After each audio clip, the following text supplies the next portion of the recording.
ایک جلسے میں ایک مولانا شعبان کے مہینے میں جلسہ تھا، جیسے یہ جلسہ ہے، رمضان المبارک کی فضیلت پر تقریر فرما رہے تھے۔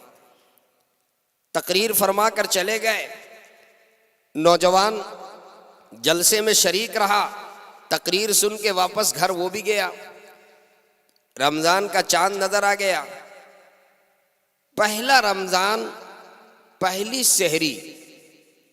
آپ لوگوں کے یہاں بھی ہوگا کہ پہلا دن جو ہوتا ہے بچے بھی سب اٹھ جاتے ہیں، اور اپنی والدہ سے بچے کہتے ہیں کہ امی آج ہم کو جگا دیجیے گا، آج ہم روزہ رکھیں گے۔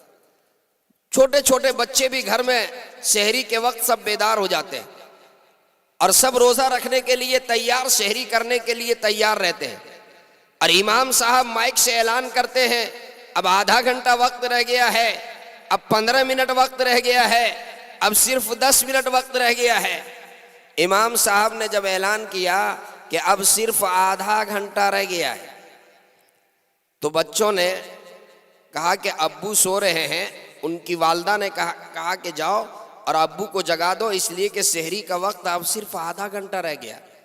تو بچے گئے، کہا ابو اٹھیے نا، امام صاحب اعلان کیے کہ اب صرف آدھا گھنٹہ رہ گیا۔ تو کہا کہ جاؤ بیٹا تم لوگ سحری کرو اور روزہ رکھو، ہمارے پاس ایک ایسا نسخہ ہے کہ اس نسخے پر عمل کر لیں گے، روزے کا ثواب مل جائے گا، ہمیں روزہ رکھنے کی ضرورت نہیں ہے۔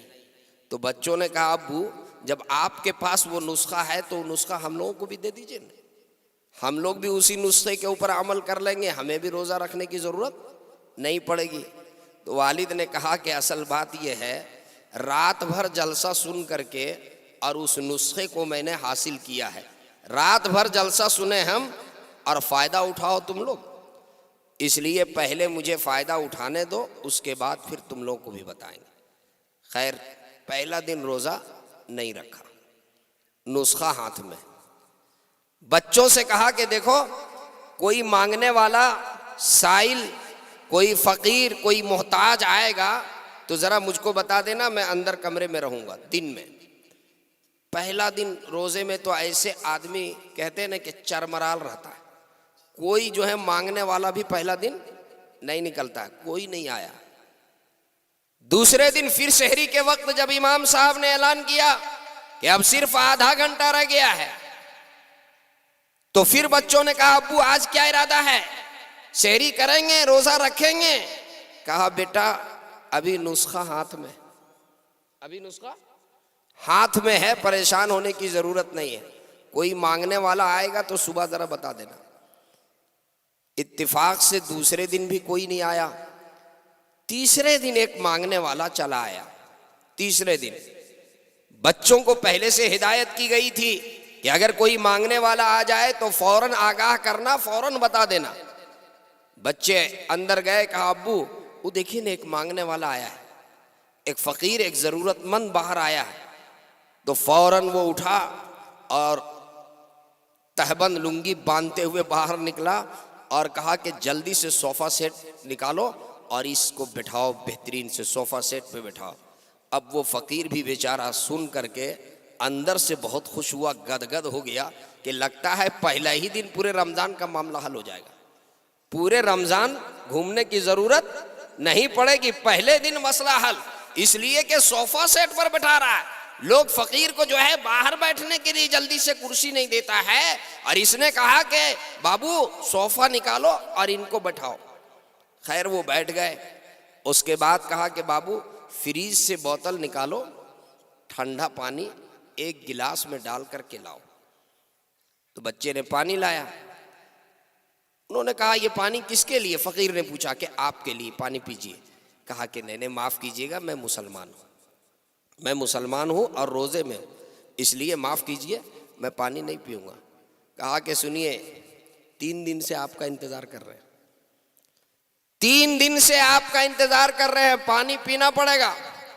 کہا معاف کیجئے، اگر ابھی پانی پی لیں گے تو میرا روزہ ٹوٹ جائے گا، میں روزے میں ہوں اس لیے پانی نہیں پی سکتا۔ کہا وہ سب کچھ نہیں جانتے ہیں، 3 دن سے انتظار کر رہے ہیں، پانی پینا ہی پڑے گا۔ کہا کہ دیکھیے نہیں کچھ دینا ہے تو مت دیجئے، ہم واپس چلے جاتے ہیں لیکن ہمارا روزہ مت توڑوائیے۔ کہا وہ سب کچھ نہیں چلے گا، پانی پینا پڑے گا۔ اب یہ بیچارہ صدر گیٹ کی طرف دیکھنے لگا کہ ہم کدھر سے بھاگنے کا راستہ تلاش کرنے لگا، اور یہ جو 3 دن سے انتظار کر رہا تھا یہ بھی اس کی نگاہ کو دیکھ کر بھانپ لیا کہ ہو نہ ہو یہ اٹھ کر بھاگ جائے۔ دوسرے لڑکے سے کہا کہ باہر کا گیٹ بند کرو، باہر کا گیٹ پہلے بند کرو۔ اب وہ باہر کا گیٹ جو ہے اس سے بند کروا دیا، اور اس کے بعد کہا کہ پیو۔ اب یہ بیچارہ مرتا کیا نہیں کرتا، بہت انکار کیا کہ میں نہیں پیوں گا۔ اپنے دونوں بیٹوں کو بلایا اور کہا کہ پٹک کر زبردستی چواٹ کر پلا دو، زبردستی 2 گھونٹ اندر کرو۔ اب بیچارہ ادھر 3 ادھر اکیلا، خیر پٹک کر کے اس کو پلا دیا، پی لیا۔ اس کے بعد اس نے اطمینان سے بیٹھنے کے بعد کہا کہ یہ بتائیے آپ کو کیا فائدہ ہوا میرا روزہ خراب کرنے سے؟ آپ کو کیا فائدہ ہوا میرا روزہ خراب کرنے سے؟ ارے نہیں دیتے کوئی بات نہیں، مجھے واپس جانے دیتے، آپ نے گیٹ بند کروا دیا اور پھر تینوں مل کر کے اور زبردستی جو ہے مجھ کو پانی پلا دیا، کیا فائدہ ہوا؟ کہا اصل بات یہ ہے، رمضان سے 10 دن پہلے ایک جلسہ ہوا تھا کونکی میں، اور اس جلسے میں ایک مولانا آئے ہوئے تھے اور وہ تقریر کر رہے تھے، اور انہوں نے تقریر کرتے ہوئے افطار کی فضیلت بیان کی۔ روزے دار کو افطار کرانے کی بڑی فضیلت ہے، اگر روزے دار کو 1 گھونٹ پانی بھی پلا دیا تو اس کے روزے کے برابر ثواب پانی پلانے والے کو بھی ملے گا۔ تو اسی لیے جو ہے آپ کے ساتھ ہم یہ عمل کیے تاکہ ہمیں بھی آپ کے روزے کا ثواب مل جائے۔ تو اس فقیر نے کہا ارے اللہ کے بندے، وہ جو مولانا آئے ہوئے تھے جو بیان کر رہے تھے، تو کیا انہوں نے کہا ٹائم ٹیبل بھی کچھ بتایا تھا کہ 12 بجے پلانے بول دیا تھا؟ وقت کا بھی کچھ تعین ہوا تھا یا کہہ دیا تھا کہ 12 بجے پلا دو؟ ارے وہ تو افطار کے وقت کی فضیلت ہے کہ افطار کا وقت ہو جائے تو روزے دار کو افطار کراؤ، چاہے کھجوری کیوں نہ ہو، 1 گھونٹ پانی کیوں نہ ہو، اس کی بڑی فضیلت ہے۔ نے 12 بجے دن پلا دینے سے یہ فضیلت ملے گی وقت پر۔ اس لیے میں کہہ رہا ہوں کہ جلسے میں آئیے تو ہوش سے آئیے اور شوق کے ساتھ جو ہے ہوش کے ساتھ تقریر اور علماء کے بیانات کو سنیے، اور اس ارادے اور اس عزم سے سنیے کہ اس اسٹیج سے جو پیغام دیا جائے گا، اس اسٹیج سے جو بات کہی جائے گی، اکابر علماء کرام جو بیانات کریں گے اس کے اوپر ہم عمل کریں گے۔ تو سب سے پہلے آپ حضرات اس بات کا عزم کیجئے، ارادہ کیجئے، اور ہاتھ اٹھا کر کے ہمیں یقین دلائیے کہ انشاءاللہ آج اور اسی وقت سے عمل شروع کر دیں گے۔ ذرا کتنے نوجوان ہاتھ اٹھا رہے ہیں، ذرا اٹھائیے۔ ماشاءاللہ، اگر ہمارے نوجوانوں نے جو ہاتھ اٹھایا ہے، اگر یہ ہاتھ، اگر اس کے اوپر صداقت ہو اور اگر اس پر عمل کا ارادہ ہو، میں بڑی ذمہ داری سے کہتا ہوں، بڑی ذمہ داری سے کہتا ہوں، اگر یہاں 1000 کا مجمع ہے اور یہ 1000 نوجوانوں کا ہاتھ اٹھا ہے اور یہ ارادہ کر لیں کہ انشاءاللہ آج سے ہم اپنی زندگی کو بدلیں گے، ہم جھوٹ نہیں بولیں گے، ہم چوری نہیں کریں گے، ہم کسی کو دغا نہیں دیں گے، ہم نشہ نہیں کریں گے، ہم شراب نہیں پیئیں گے، ہم جوا نہیں کھیلیں گے، ہم سود خوری نہیں کریں گے، ہم حرام اور حلال میں امتیاز پیدا کریں گے، ہم دوسرے کے لیے اپنے دل کے اندر عداوت کو نکال دیں گے، دل سے نفرت کو نکال دیں گے، دل سے بغض کو نکال دیں گے، دل سے کینے کو نکال دیں گے، نمازوں کا اہتمام کریں گے، نماز کی پابندی کریں گے، مسجد سے اذان کی آواز آ جائے گی، ہم اپنے گھروں سے نکل کر کے اور تکبیر اولیٰ کے لیے جائیں گے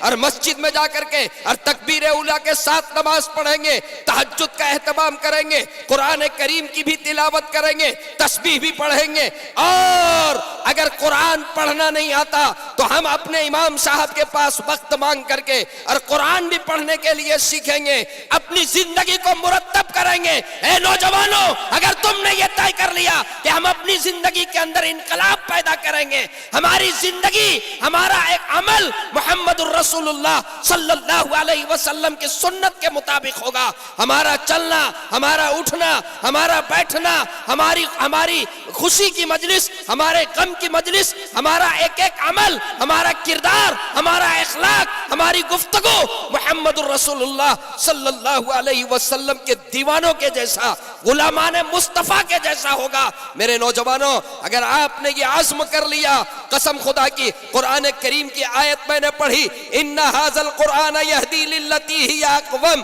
قرآن کریم یہ انسانوں کے لیے ہدایت ہے۔ ان ھذا القرآن یہدی للتی ہی اقوم۔ ابھی قاری صاحب نے قرآن کریم کی تلاوت کی۔ میرے دوستو، میں بڑی ذمہ داری سے ایک بات کہہ کر کے یہاں سے جانا چاہوں گا، قرآن کریم یہ لازوال معجزہ ہے۔ قرآن یہ ہمارے نبی کا معجزہ ہے۔ قرآن سے پہلے اور بھی آسمانی کتابیں، تورات، زبور، انجیل، یہ کتابیں نازل ہوئی۔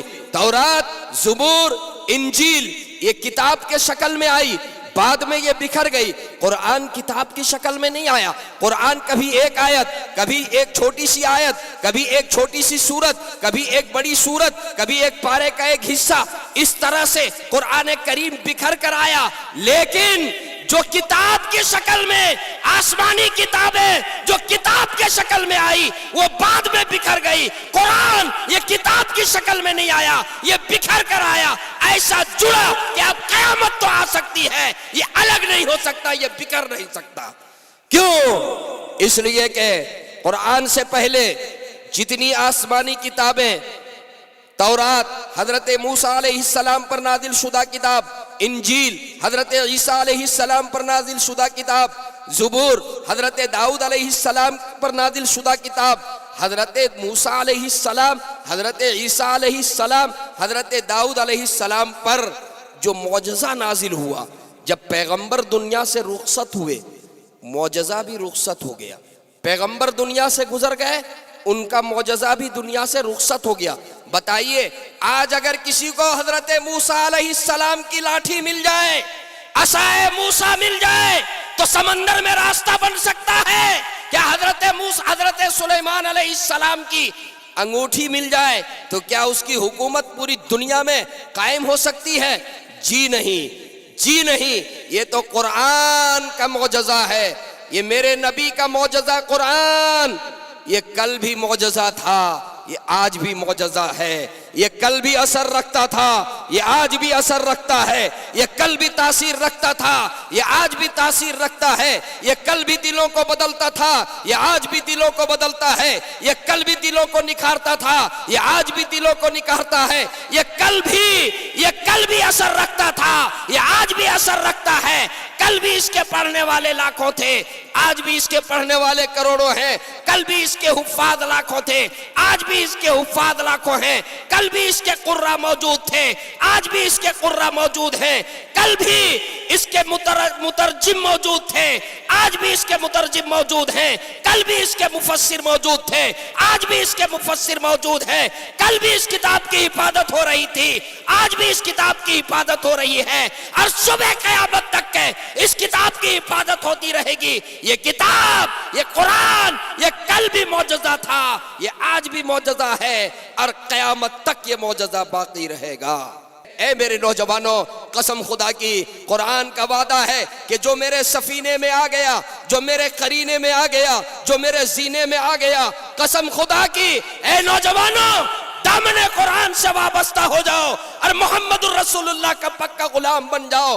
آپ کا چہرہ دیکھ کر کے یہ کوئی بتا دے کہ یہ غلام مصطفیٰ ہے، آپ کے چہرے سے فیصلہ ہو جائے کہ یہ محمد الرسول اللہ کا غلام ہے، آپ کے چہرے کا نور بولے کہ یہ نبی کا غلام ہے، آپ کے سجدے کی نشان بولے یہ نبی کا غلام ہے، آپ کے سر کی ٹوپی بولے یہ نبی کا غلام ہے، آپ کے سر کا عمامہ بولے یہ نبی کا غلام ہے، آپ کا لباس بولے یہ نبی کا غلام ہے، آپ کی نماز بولے یہ نبی کا غلام ہے، آپ کا سجدہ بولے یہ نبی کا غلام ہے، آپ کی تلاوت بولے یہ نبی کا غلام ہے، آپ کی معاشرت بولے یہ نبی کا غلام ہے، آپ کی تجارت بولے یہ نبی کا غلام ہے، آپ کا کاروبار بولے یہ نبی کا غلام ہے، آپ کی خوشی کی مجلس بولے یہ نبی کا غلام ہے، آپ کے غم کی محفل بولے یہ نبی کا غلام ہے۔ اور میں ایک جملہ کہا کرتا ہوں، اگر آپ کاروباری ہیں تو آپ کی دکان کا ترازو بولے کہ یہ نبی کا غلام ہے. نبی کا غلام کبھی جھوٹ نہیں بول سکتا, نبی کا غلام کبھی کم نہیں تول سکتا, نبی کا غلام کبھی فراڈ نہیں کر سکتا, نبی کا غلام کبھی کسی کے زمین کو لوٹ نہیں سکتا, نبی کا غلام کبھی غصب نہیں کر سکتا, نبی کا غلام کبھی کسی دوسرے کے خون کا پیاسا نہیں ہو سکتا, نبی کا غلام انسانیت کو کبھی وہ نقصان نہیں پہنچا سکتا. نبی کا جو غلام ہوتا ہے میرے دوستو, اس کا ایک ایک عمل بولے گا کہ یہ نبی کا غلام ہے. وہ چل رہا ہے تو اس کے چلنے کو دیکھ کر بول دے گا یہ نبی کا غلام ہے. اور آج اس تاریخ ساز اجلاس میں قائد قوم و ملت اور ان علماء کرام کی موجودگی میں ایک بات کہہ کر کے جا رہا ہوں, بڑی موجودگی کے ساتھ. جس کا ایمان پختہ ہوتا ہے وہ کبھی مرعوب نہیں ہوتا. حضرت قاری صاحب تشریف رکھتے ہیں, بہت ہی میرے موقر شخصیت ہے. نبی کا غلام کبھی مرعوب نہیں ہوتا. محمد الرسول اللہ کی محبت کو وہ برملا اعلان کرتا ہے. ارے محمد الرسول اللہ کے عشاق صحابہ کرام کی زندگی کو اٹھا کر کے پڑھیے. حضرت عثمان بن عفان رضی اللہ تعالی عنہ جب صلح حدیبیہ کے موقع پر سردار مکہ سے مشرکین مکہ سے مذاکرہ کرنے کے لیے تشریف لے جا رہے تھے, وہ اپنے چچا زاد بھائی کے یہاں رات میں انہوں نے قیام کیا اور صبح اب ان کو سرداران مکہ سے گفتگو کرنی تھی. سرداران مکہ کے سامنے مذاکرات کے میز پہ انہیں بیٹھنا تھا اور سرداران مکہ سے گفتگو کرنی تھی. ان کے چچا زاد بھائی نے حضرت عثمان بن عفان رضی اللہ تعالیٰ عنہ سے یہ کہا کہ سنیے, یہ جو سماج ہے, اس وقت کا جو معاشرہ ہے, اس وقت جو آپ جن سے گفتگو کرنے کے لیے جا رہے ہیں, ایک بات کا خیال کیجئے, یہ ازار جو ہے, ازار جس کو ہم لوگ پائجامہ بولتے ہیں, اس زمانے میں تہبند پہنا کرتے تھے اور اسی کو ازار کہا جاتا تھا. کہا کہ یہ ازار آپ کا ٹخنوں کے اوپر ہے. ٹخنوں کے اوپر ازار پہننے کو سرداران مکہ مشرکین مکہ اس کو حقارت کی نگاہ سے دیکھتے تھے, اس کو عزت کی نگاہ سے نہیں دیکھتے تھے. یہ قوم کا وہ ذلیل کہلاتا تھا جس کا ازار جو ہے اس کے ٹخنوں سے اوپر ہو, اس کو کمتر سمجھا جاتا تھا, اس کو گھٹیا سمجھا جاتا تھا. ان کے چچا زاد بھائی نے کہا آپ جا رہے ہیں سرداران مکہ سے مذاکرے کے لیے, اس لیے اپنے ازار کو آپ تھوڑا نیچے کر لیں تاکہ وہ آپ کو کمتر نہ سمجھیں اور آپ کے ساتھ وہ تحقیر سے بات نہ کریں, آپ کے ساتھ وہ عزت کے ساتھ پیش آئیں. اللہ اللہ, حضرت عثمان غنی رضی اللہ تعالیٰ عنہ کا جواب سنیے. حضرت عثمان فرماتے ہیں کہ سنو, یہ میرے نبی کا طریقہ ہے, یہ میرے نبی کی سنت ہے کہ ازار ٹخنوں سے اوپر پہننا ہے. وہ تحقیر کرے تو کرے, وہ اپنی نگاہ میں کمتر سمجھے تو سمجھے, میں نبی کا غلام ہوں. نہیں ہو سکتا ہے کہ نبی کے طریقے سے ہٹ کر کے ٹخنے سے نیچے میں ازار کو لٹکا کر کے اور مذاکرے کے لیے میں اس کے ساتھ بیٹھوں, یہ نہیں ہو سکتا. حضرت حذیفہ بن یمان رضی اللہ تعالیٰ عنہ, وہ جلیل القدر صحابی, جب قیصر و کسریٰ کے دربار میں گئے, اس وقت کا جو سپر پاور امریکہ ہے, امریکہ کی کوئی حیثیت نہیں قیصر و کسریٰ کے سامنے. وہ 10 امریکہ سے زیادہ طاقت ان کے پاس حکومت, ان کے پاس طاقت, ان کے پاس سلطنت. وہ قیصر و کسریٰ کے دربار میں نبی کا غلام حضرت حذیفہ بن یمان رضی اللہ تعالیٰ عنہ پہنچتے ہیں. کھانا کھانے کے لیے ان کے سامنے بیٹھتے ہیں, کھاتے ہوئے ایک نوالا زمین پہ گر جاتا ہے. ذرا توجہ سے سنیے, کھاتے ہوئے ایک نوالا زمین پہ گر جاتا ہے. حضرت حذیفہ بن یمان رضی اللہ تعالیٰ عنہ وہ زمین پہ گرے ہوئے نوالے کو اٹھا کر کے کھانا چاہتے ہیں. بازو میں جو شخص بیٹھا ہے وہ کوہنی سے حضرت حذیفہ بن یمان رضی اللہ تعالیٰ عنہ کو اشارہ کرتا ہے, کوہنی سے یوں اشارہ کر کے, اور وہ کہنا چاہتا ہے کہ دیکھو یہ کس دربار میں تم بیٹھے ہو, یہ قیصر و کسریٰ کا دربار ہے, بادشاہ وقت کا دربار ہے، زمین سے اٹھا کر کھا لو گے تو وہ کیا سمجھے گا؟ وہ ذلیل سمجھے گا، کہے گا یہ لوگ کھانے میں اتنا تیز پڑتے ہیں کہ لقمہ گر گیا تو زمین سے اٹھا کر کے کھا لیا۔ اس لیے اس دربار کے ادب یہ ہے، اس دربار کی حکمت یہ ہے کہ آپ زمین پر ان گرے ہوئے نوالے کو نہ کھائیں۔